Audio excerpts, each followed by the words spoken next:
I'm Bill Palm. I'm interviewing Don Haines. And where are you from? Oregon, Illinois, originally. Okay. Which was county seat town in northern Illinois, about 50 miles west of Chicago. Okay. And on a farm.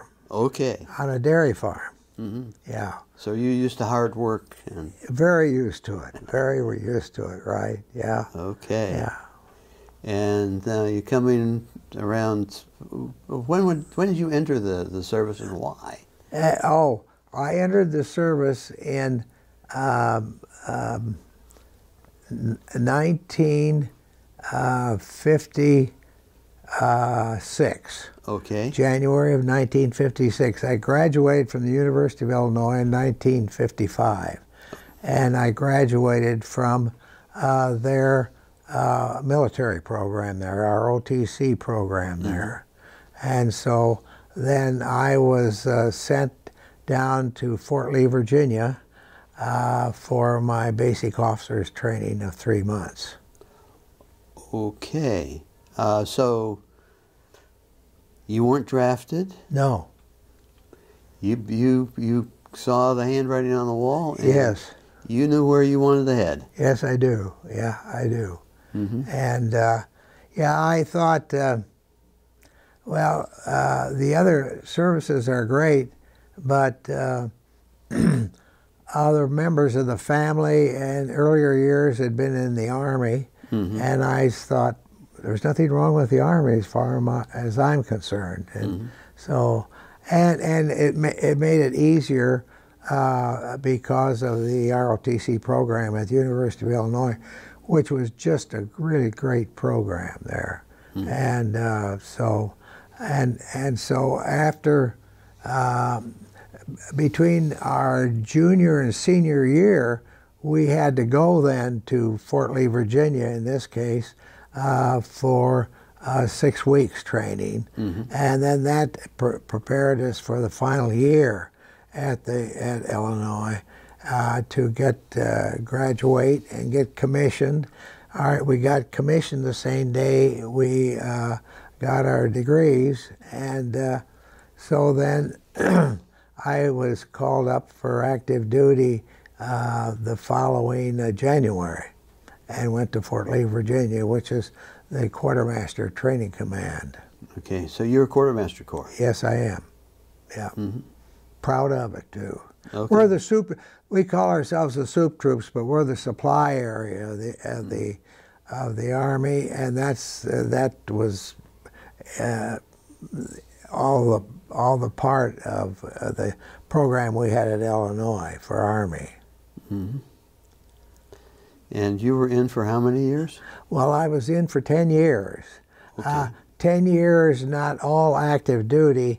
Active duty for the first several years, and then I got into my occupation, but stayed in the reserves, and so I had 10 years in the Army, and I wished I could have stood another 10. But I was at a point, because I was a PR, doing a lot of PR work, that I was moving around the country a lot, and I just couldn't, it wasn't possible for me to stay in one place long enough to do that. Your civilian job was PR? Yeah. And your reserve job was 1 weekend a month? And well, reserve was actually, one weekend a month, and then summer duty. And in this case, we always had summer duty in Wisconsin at a summer camp up there, which was good. And so...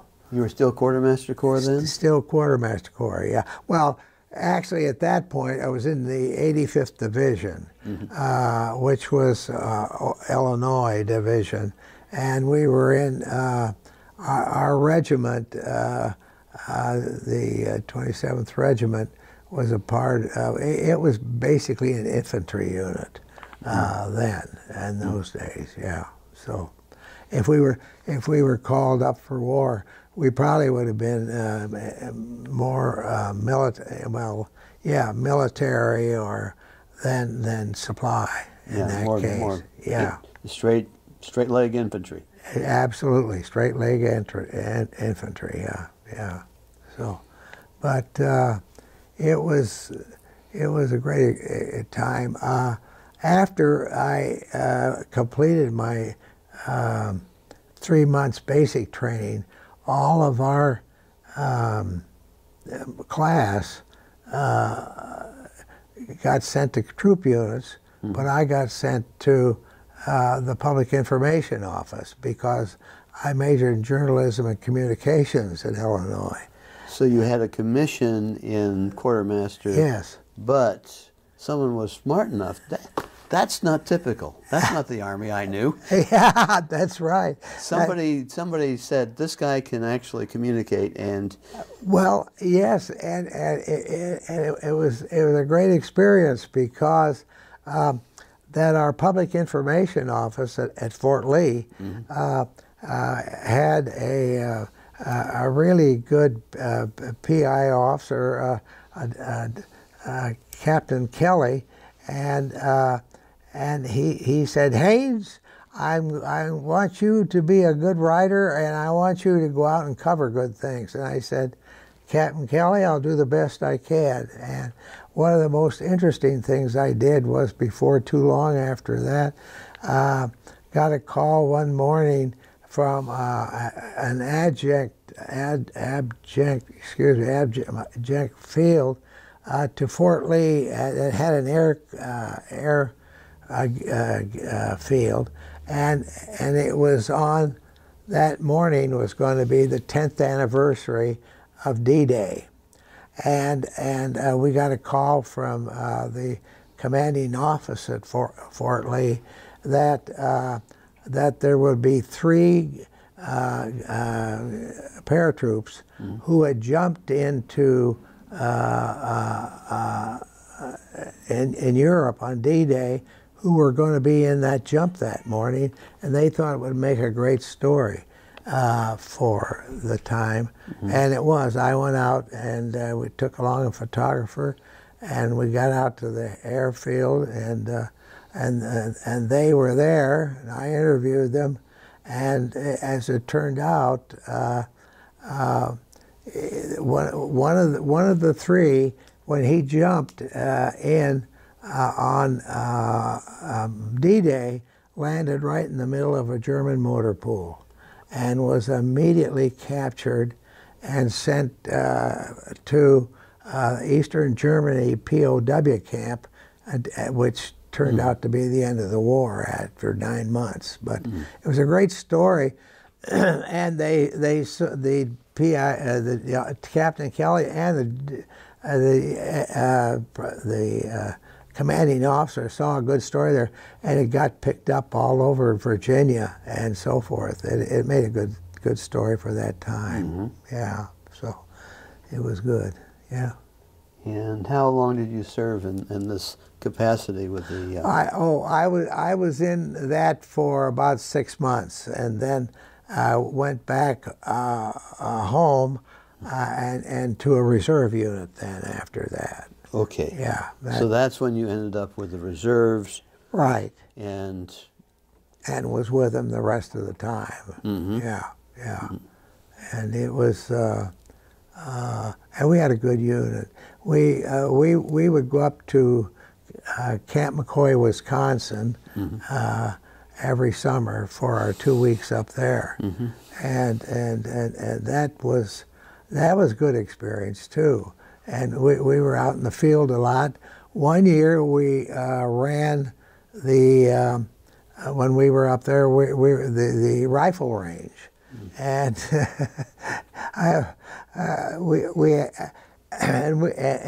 we had a pretty good group there who were firing on the range. And at one point,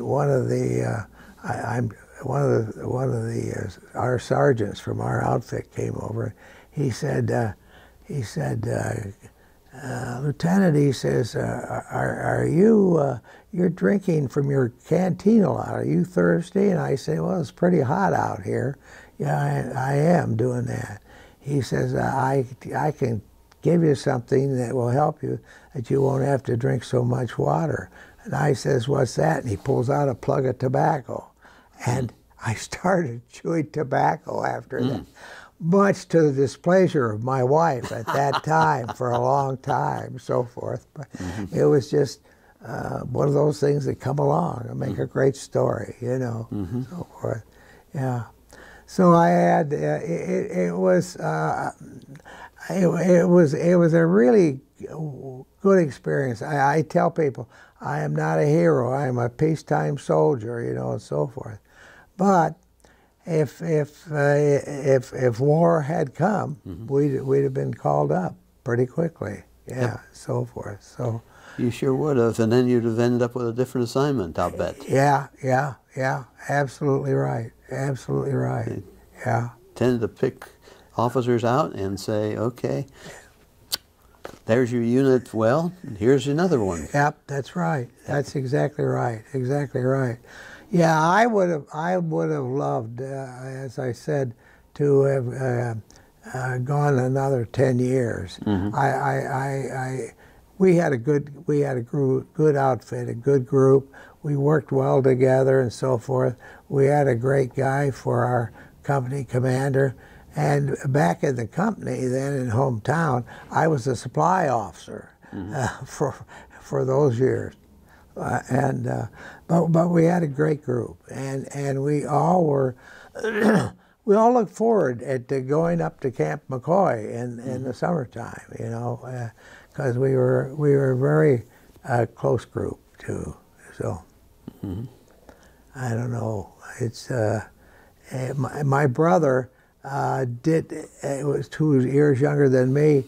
He decided that he didn't want to go through advanced ROTC. So what happened? Well, he got drafted then later, and that was the other side of the story. And we were, in fact, I called him last night. He's still out in Illinois, and we have a farm out there that's been in our family since 1846, which is pretty long in Illinois. And so we were comparing things about it, and I said, you know, do you wish that you had gone into the ROTC program? He said, no, not really. I was comfortable with where I was, you know, and so forth. But yeah, so, and that's just the way it worked out. Yeah. How did you end up on the East Coast? Well, that's another story. After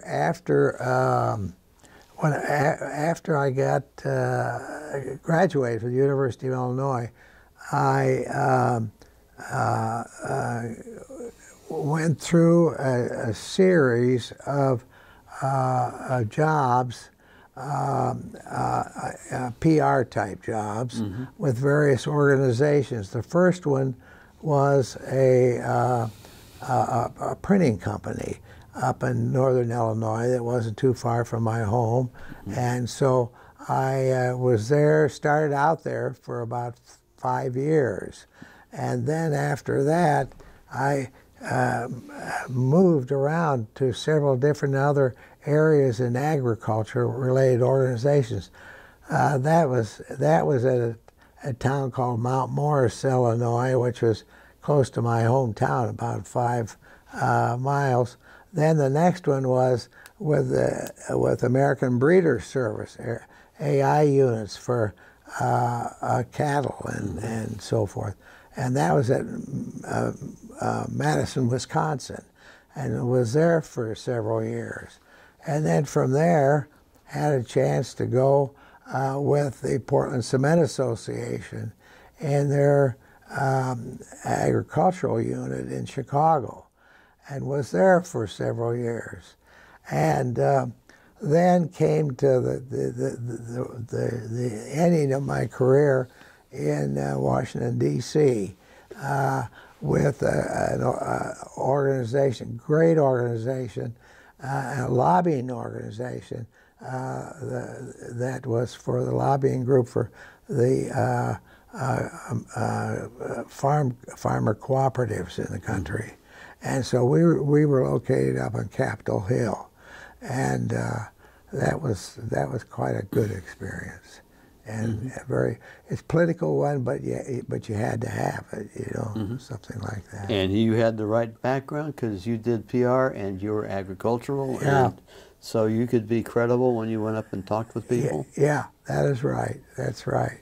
And we had a great organization. We had 2 different CEOs while I was there. One retired, had another one come aboard, and but it worked out well, and they're still in operation and so forth. And I can tell you one more story from that if you'd like to hear. This is about farmers again, whom I love, and so forth. Yeah, we would have an annual meeting every year, and we would move around the country.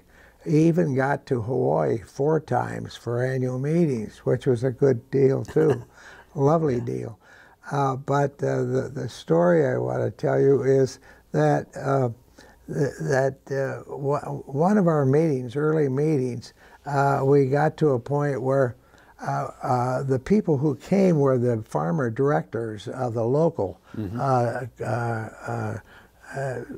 units of the thing, and so forth. But they dressed up in their best suits for our annual meeting. And so here's the scene. One morning, we would start with a 9 o'clock meeting kickoff, and then have a break, coffee break about I don't know, about an hour later, and everybody would go to the back and be drinking coffee and so forth, and then it was time to get them back in for the second session before going to lunch. Well, so the guy who was running the lighting and stuff, he blinked the lights, and nobody moved, and so forth. He says, how are we going to get these guys back in? I said, well, you know, farmers, they like to keep talking farming.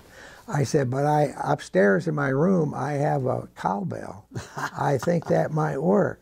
He said, do you think? I said, I'm willing to give it a try. So I got it and rang it, and boy, that brought them in. And a couple of those farmer directors in their best suits came up to me with big grins, and they said, does this mean that you're the big cowbell ringer, the big line guy? I said, well, in some areas they call me that, you know. The big dingling is what they said, you know. So that was it. Yeah. Well, and then how did you end up in Carroll County? Okay, how did I end up in Carroll County? Well, I lived down in Rockville for all the time that I was with the farmer co-ops, and so I lost my wife to cancer about 14 years ago. But I have 3 lovely daughters. One who lives here in town, one who lives east of here in Maryland, and one who still lives down in the Rockville area. And so